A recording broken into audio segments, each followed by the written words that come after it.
Mind Over John will begin in a moment, but first let's deep dive into a new service from Alex Sanfilippo called PodLottery, designed with you in mind for the App Store. Just imagine a unique and easy way to win Apple reviews for your podcast from other podcasters. Well, imagine no more. With this easy app you can enter to get free daily lottery style drawing for your chance to win integrity-based listens and reviews for your podcast. But I know you're asking yourself, great, but how? It's easy with just 6 little steps. First, open your browser to podlottery.com. Here you will register in free account.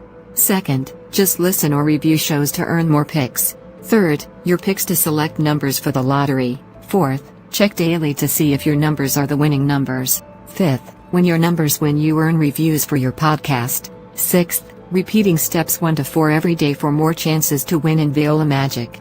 So let's review. Open your browser to podlottery.com, register and pick to vote to increase your chance to be selected for more views of your podcast. You still don't believe me, do you?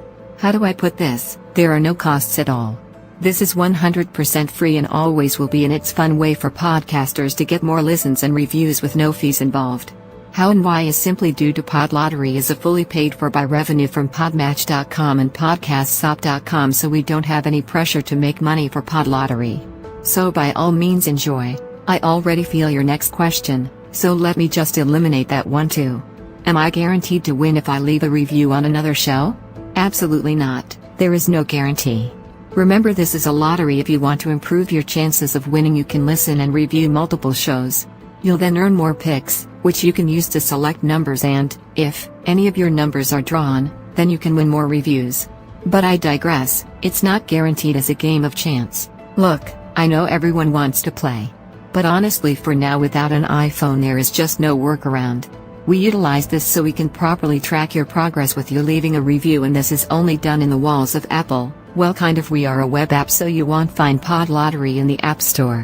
One more important thing, by no means does PodLottery increase your Apple reviews.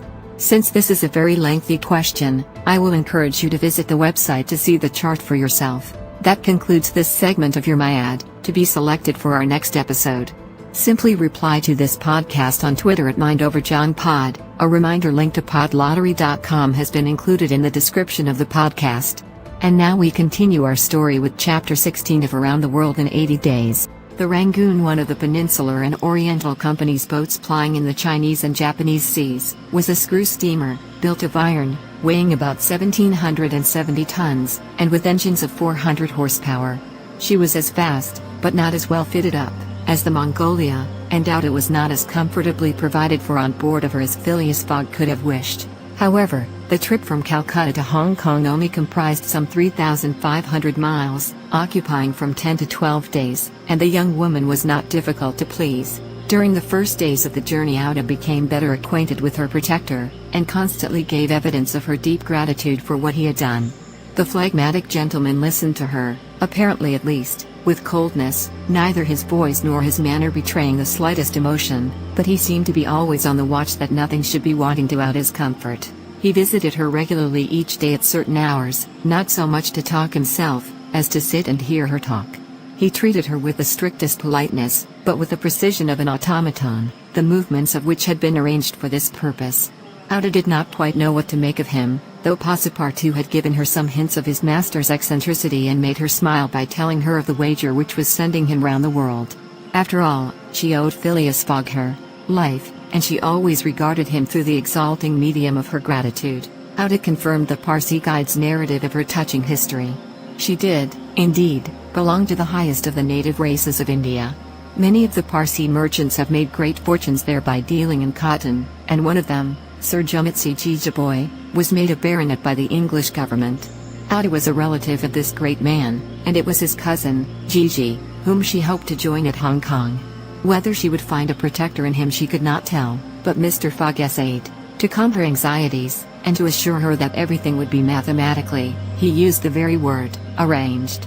Auda fastened her great eyes, clear as the sacred lakes of the Himalaya, upon him, but the intractable Fogg, as reserved as ever, did not seem at all inclined to throw himself into this lake. The first few days of the voyage passed prosperously, amid favorable weather and propitious winds, and they soon came in sight of the Great Andaman, the principal of the islands in the Bay of Bengal, with its picturesque saddle peak, 2,400 feet high, looming above the waters.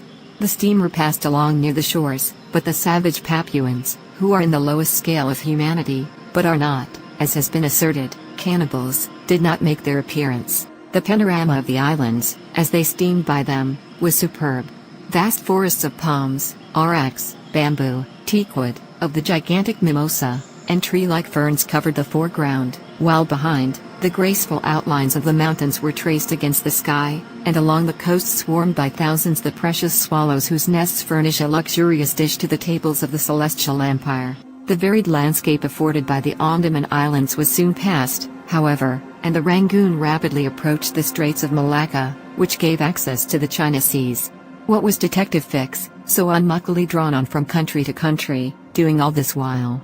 He had managed to embark on the Rangoon at Calcutta without being seen by Passepartout, after leaving orders that, if the warrant should arrive, it should be forwarded to him at Hong Kong, and he hoped to conceal his presence to the end of the voyage. It would have been difficult to explain why he was on board without awakening Passepartout's suspicions, who thought him still at Bombay. But necessity impelled him, nevertheless, to renew his acquaintance with the worthy servant, as will be seen, of the local police, and there would be no further trouble. But beyond Hong Kong, a simple warrant would be of no avail, an extradition warrant would be necessary, and that would result in delays and obstacles, of which the rascal would take advantage to elude justice. Fix thought over these probabilities during the long hours which he spent in his cabin, and kept repeating to himself, "Now, either the warrant will be at Hong Kong, in which case I shall arrest my man, or it will not be there, and this time is absolutely necessary that I should delay his departure. I have failed at Bombay, and I have failed at Calcutta. If I fail at Hong Kong, my reputation is lost. Go what if may, I must succeed. But how shall I prevent his departure, if that should turn out to be my last resort?" Fix made up his mind that, if worst came to worst, he would make a confidant of Passepartout, and tell him what kind of a fellow his master really was. That Passepartout was not Fogg's accomplice, he was very certain. The servant, enlightened by his disclosure, and afraid of being himself implicated in the crime, would doubtless become an ally of the detective. But this method was a dangerous one, only to be employed when everything else had failed. A word from Passepartout to his master would ruin all. The detective was therefore in a sore strait. But suddenly a new idea struck him. The presence of Ada on the Rangoon, in company with Phileas Fogg, gave him new material for reflection. Who was this woman? What combination of events had made her Fogg's traveling companion? They had evidently met somewhere between Bombay and Calcutta, but where? Had they met accidentally, or had Fogg gone into the interior purposely in quest of this charming damsel? Fix was fairly puzzled. He asked himself whether there had not been a wicked elopement, and this idea so impressed itself upon his mind that he determined to make use of the supposed intrigue. Whether the young woman were married or not, he would be able to create such difficulties for Mr. Fogg at Hong Kong that he could not escape by paying any amount of money. But could he even wait till they reached Hong Kong? Fogg had an abominable way of jumping from one boat to another, and, before anything could be effected, might get full underway again for Yokohama. Fix decided that he must warn the English authorities, and signal the Rangoon before her arrival. This was easy to do, since the steamer stopped at Singapore, whence there is a telegraphic wire to Hong Kong. He finally resolved, moreover, before acting more positively, to question Passepartout.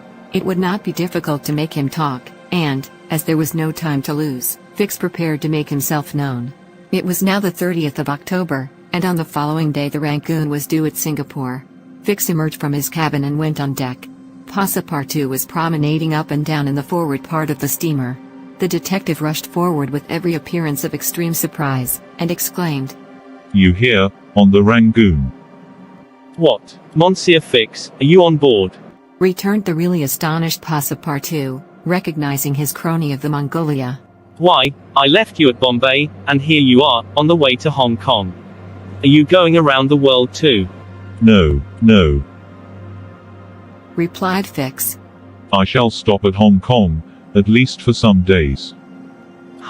Said Passepartout, who seemed for an instant perplexed.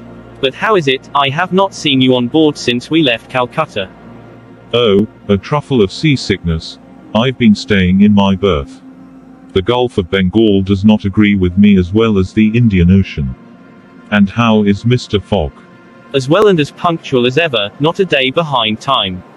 But, Monsieur Fix, you don't know that we have a young lady with us.